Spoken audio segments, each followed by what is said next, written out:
Our new quilt binder creates a beautiful binding in no time flat, which is a double thickness like we're used to. It works right out of the box with the performance icon, the creative icon, and the creative icon 2. Then it will work with the J class of sewing machines when used with needle plate 412964309. And here are the J class of sewing and embroidery machines that the new quilt binder will be compatible with the addition of that needle plate mentioned previously.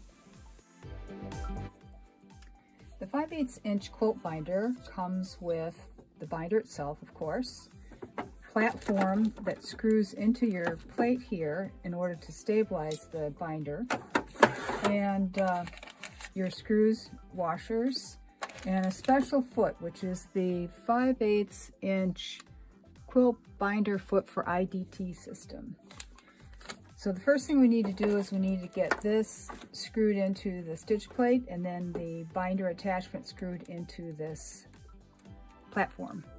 The platform has a little metal peg on the bottom side that goes into a hole on your needle plate. And this screws in without a washer.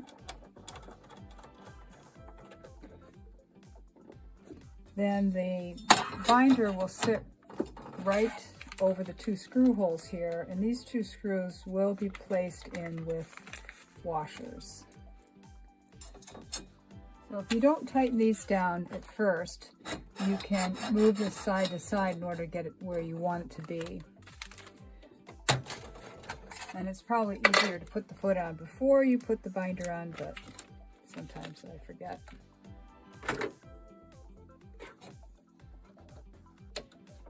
And you do want to engage your IDT.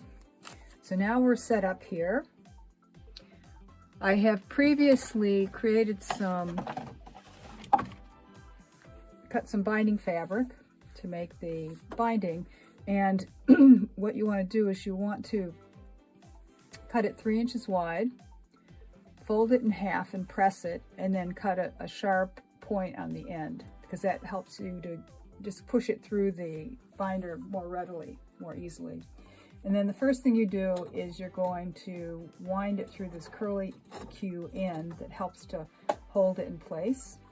Then you're going to stick the pointy fabric into the binder, and you want the raw edge of the binding up.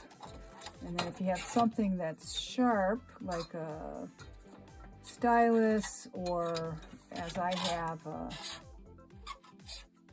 seam ripper, that will pull it through. Then, looking closely at your binder, just so you know how this works, there are these two right angle pieces of metal. Those two pieces of metal, when you pull the binding fabric through and pull it at a right angle, what happens is they create that binding shape, so that you end up with a piece of fabric that kind of looks like a taco. So what we want optimally is when we pull it back, we want the binding fabric to be at a right angle to the binder. And when you have, you can test it by putting the foot down to see how that looks to you. That looks pretty good. So then what I would do is tighten this up once I'm happy with my placement. When we go to sew the binding on, we are going to place the quilt sandwich in between these two layers of fabric. And the shape is that sideways taco shape, and the quilt sandwich becomes like the beans in the taco, fitting right in there. Now I'm going to take my quilt sandwich and I'm going to start midway along one side, and I want to stick it in between the layers of the binding fabric. So I kind of hold on to the tail and wiggle it in there, and then I check to make sure that I've got this right angle of the fabric. And I'm also going to see where my needle is. I'm going to move it to the left a little bit, move it closer towards the inner edge of my binding. And then I will begin to sew down. Now, before I start sewing, I want to make sure that I have enough of a tail here on the end so that when I go all the way around, I will have an easy time joining the beginning and the end. So now I have my needle moved over and my fabric at the right angle. I'm going to start sewing. And as I'm sewing, I'm just eyeballing periodically to make sure that the beads are in the taco and that this tail of the binding fabric is not getting turned around on itself.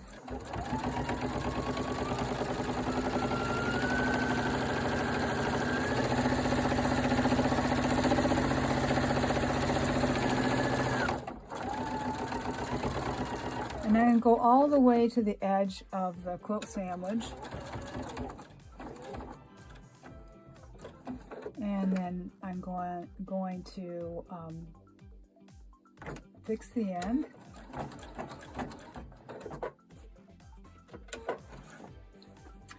Now at this point, hopefully you realize that as we were sewing along, you could do the whole side of a quilt very quickly. And I'll show you what the actual binding looks like here.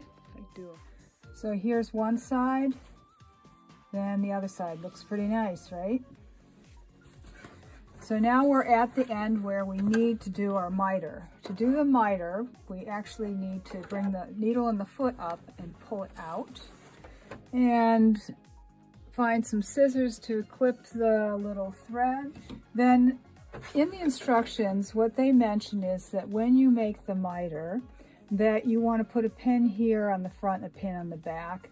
And then have that hold the miter in place until you get the needle in place, and then you pull the pins out.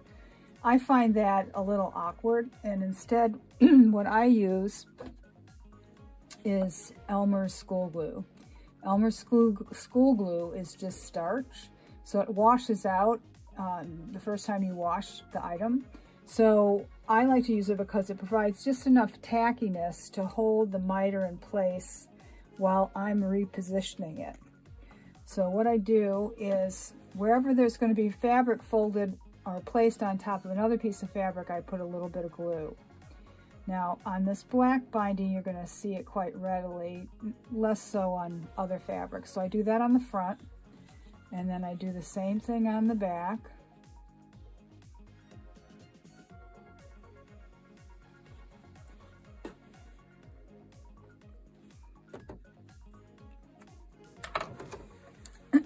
Then what we need to do is we need to pull a little bit in there.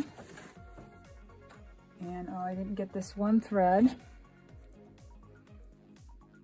Well, some people will leave those tails and use that to tack down the miter. I'd rather do that with a needle and thread later.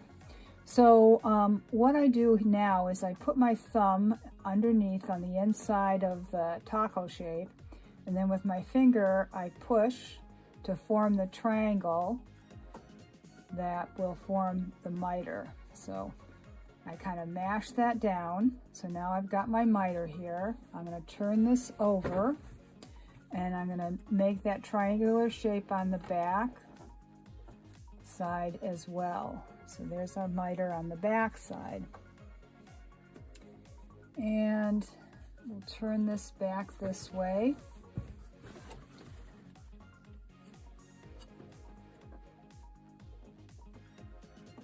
Make sure we have everything positioned optimally, which we do.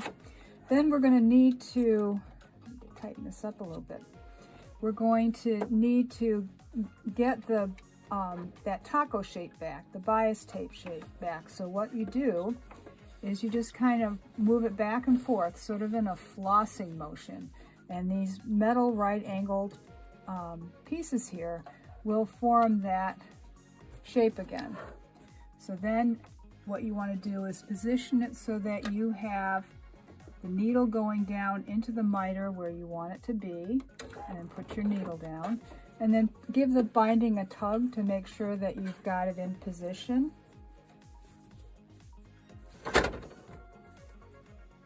This looks like it's a little bit, it has drifted a little bit. There we go. Then you're going to start out slowly.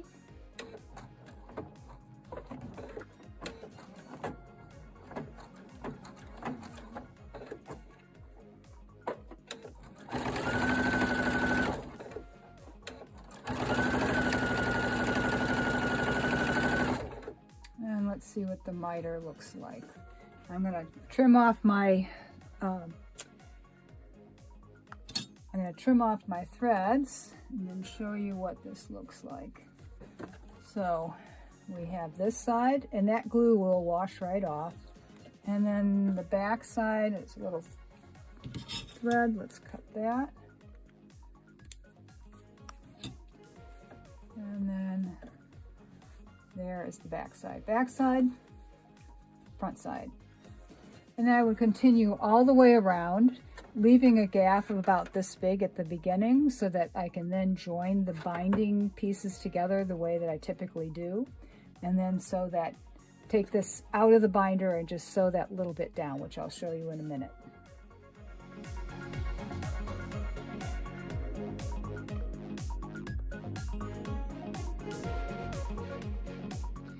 Now I've taken it out of the quilt binder, and I actually press this under because the top part of the binding is turned under because it has that raw edge. And then I also press the back side just because I won't see what's happening on the back side when I'm sewing, because I'm going to put this back underneath my 0A foot and then just stitch along here to close off that 5-inch gap. So now I'm just going to close off that gap.